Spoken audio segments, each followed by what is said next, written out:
I'm standing now on the East River Trail where I spoke with several people who are using it who described this area as very safe, it's family friendly, and they were surprised when we revealed to them about why police were in this area earlier this afternoon. Now, Brown County Highway Department held a presentation this afternoon to discuss building a roundabout along Trojan Drive. It's to ease the traffic flow right here along Packerland and Mason Streets. They're trying to make things safer. County officials say this intersection is dangerous because the frontage road is so close to Mason Street. Details of this complaint reveal a gruesome sexual assault that happened in broad daylight along the East River Trail, with the victim at several points thinking she wouldn't survive. Oconto County deputies are not calling this yet a crash or an emergency landing, but what we do know so far is that a pilot was found dead. So police right now are on both the west side and the east side of the Mason Street Bridge looking out for speeders. I already saw, since we got here 20 minutes ago, 2 people have been pulled over. I also have my trusty radar gun, which I'm gonna use,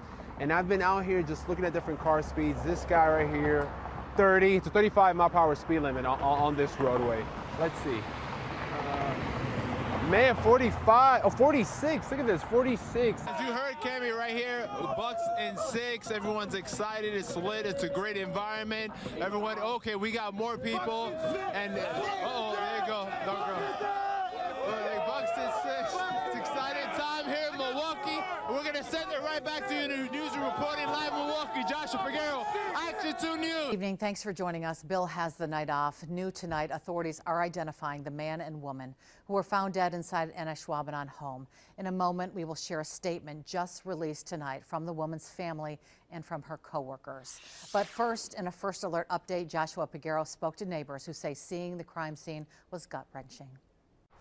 Ashwaubenon Public Safety blocked traffic Thursday morning as they worked a standoff situation on the 2300 block of Cedar Ridge. Hours later, inside this house, officers found the bodies of 26-year-old Brian Morales and 27-year-old Carissa Paranto. We had a SWAT team go up and put a camera into the garage.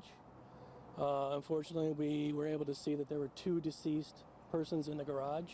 According to the Wisconsin Department of Corrections, Morales was released from Red Granite Correctional in April and was on active community supervision. Records show he served time for several charges on child abuse and sex with child.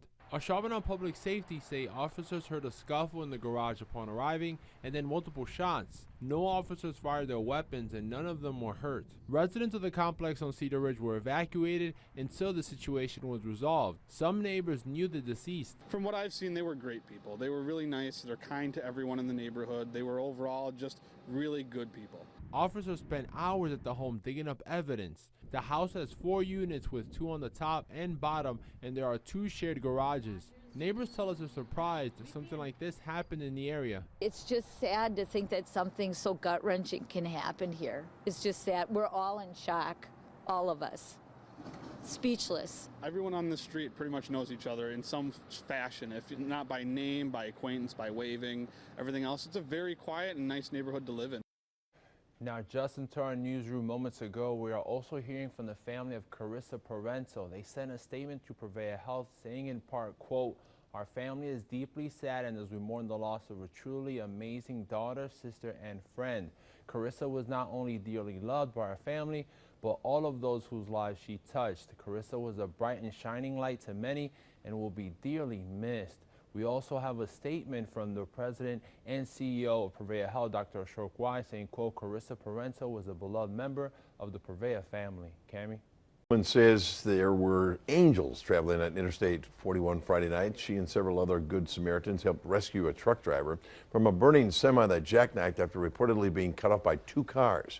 In a story only on Action 2 News, Joshua Peguero spoke to one of those who quickly stepped into action.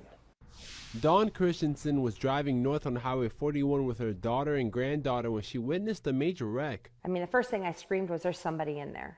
The semi went down and nobody's coming out. Somebody is in there." A semi-truck jackknifed near the Richmond Street exit on Friday in Outagamie County. Time was of the essence as the crash sparked several fires around the semi's cab. I have no idea who any of these people were, nor I'm sure they don't know me either.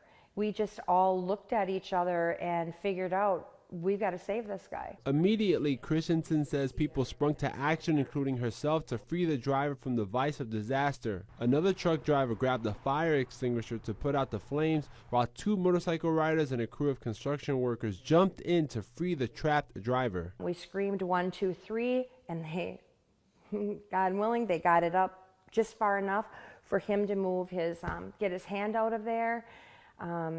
Which was hard to see in itself. He was bleeding a lot. Interstate 41 was backed up for about an hour as authorities cleared the scene. Christensen shared her story on Facebook, where it's been liked more than 3,000 times so far. And I just looked at everybody and I just said, you're all heroes. This gentleman was stuck and you all came to help.